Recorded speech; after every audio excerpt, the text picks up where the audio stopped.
Good evening, everybody. It's your favorite aspiring classicist here, a wandering author, reminding you that we are all the authors of our own lives. As always, my message remains the same: spend less, live more, earn your freedom with frugality. Today we're talking about just conduct. Not just conduct, just conduct. As in justice. And Aristotle starts off pretty, though this is book 5, chapter 8 of Aristotle's Nicomachean Ethics, and he starts off this chapter by saying it is their voluntary performance that constitutes just and unjust conduct, or at least that's the conclusion he makes.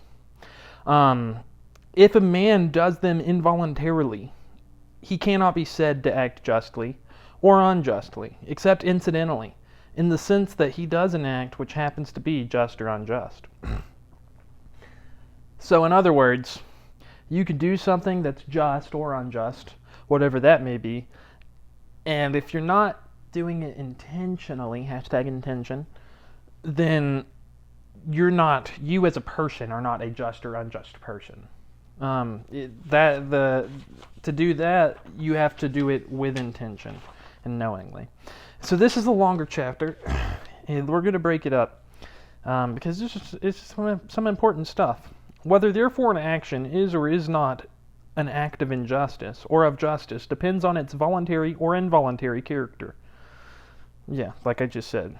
When it is involuntary, the agent is blamed, and only in that case is the action an act of injustice, so that it is possible for an act to be unjust without being an act of injustice, if the qualification of voluntariness be absent. And my notes are not every single word that Aristotle said. Most of this is direct quotes from him, and a lot of this chapter I have here, but I tried to cut down on some of it. So, by voluntary action, as has been said before, I mean an action within the agent's own control, which he performs knowingly, that is, without being in ignorance of the person affected, the instrument employed in the result. For instance, if A took hold of B's hand and with it struck C, B would not be an involuntary agent, since the act would not be in his own control. So if somebody held your hand and then took your hand and hit somebody else, you're not the voluntary agent.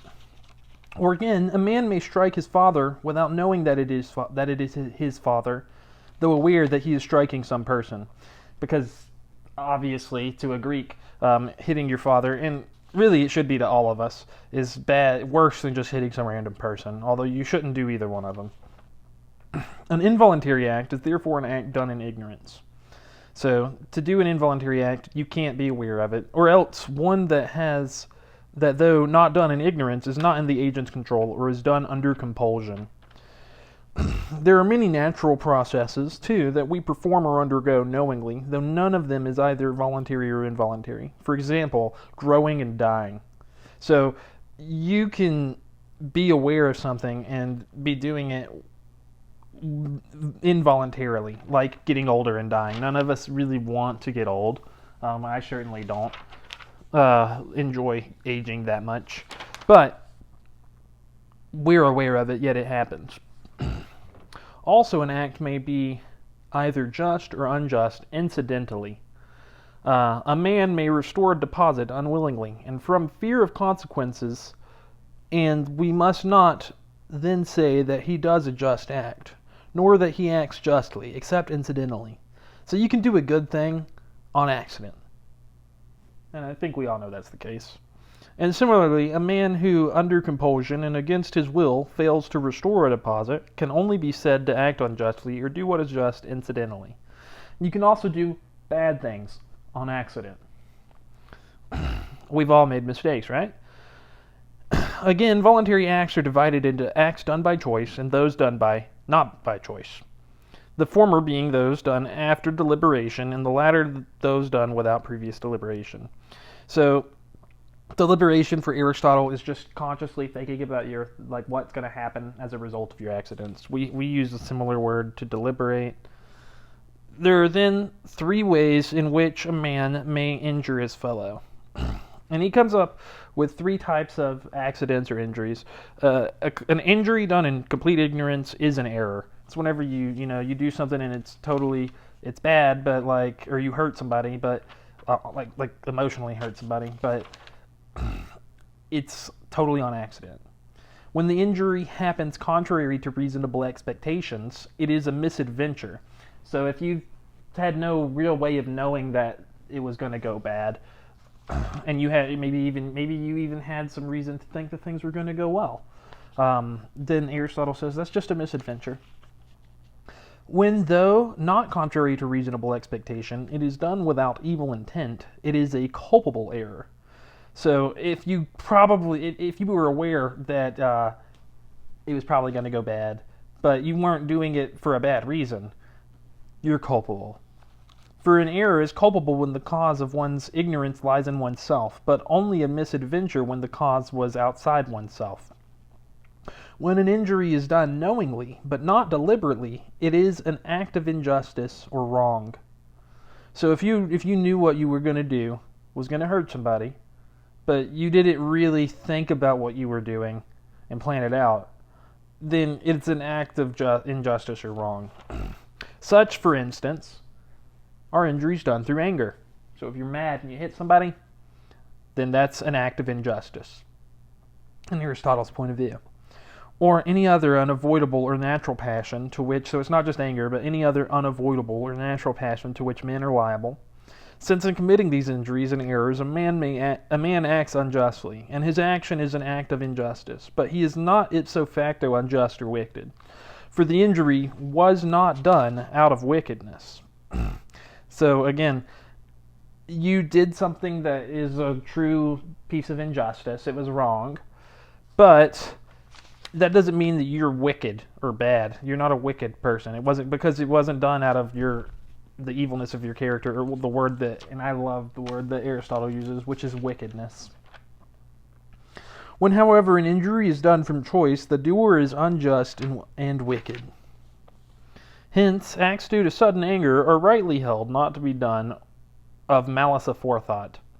For it is Hence, acts due to sudden anger are rightly held not to be done out of malice aforethought. For it is the man who gave the provocation that began it, not he who does the deed in a fit of passion. Now that one right there, Aristotle's literally saying that the dude who pissed off the other guy is the one to blame, because the guy wouldn't have hit him, the pissed off dude wouldn't have hit him if he didn't irritate the other guy in the first place. Yeah. On the other hand, one who has planned an injury is not acting in ignorance. But if a man does an injury of set purpose, he is guilty of injustice, an injustice of the sort that renders the doer an unjust man. Similarly, one who acts justly on purpose is a just man, but he acts justly only if he acts voluntarily. Of involuntary actions, some are pardonable and some are not. Errors not merely committed in ignorance, but caused by ignorance, are pardonable. So if you do something out of complete ignorance, and the reason that they happened in the first place was because of ignorance, then you can get a pardon from Aristotle. And so that's the end of his account on just and unjust conduct. You've got to be aware of what you're doing. You've got to do it with thought ahead of time. And it's got to be on purpose. You got to be doing it with intention for something to be unjust. And I think that's a pretty good definition. And we'll just leave it at that for today. Tomorrow we'll be going on to chapter 9. I've got the content already written out, so it shouldn't be a problem actually getting in there and doing that. Oh. Yeah. So, other than that, I hiked or walked over 8 miles, walked and ran over 8 miles today. So I'm trying to lose some weight. I gained some weight since the summer, but I think losing weight thing is going pretty well. So I'm pretty happy about that. Anyways, This is a wandering author here to remind you that we are all the authors of our own lives.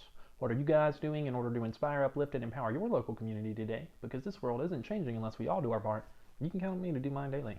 Till next time, love y'all.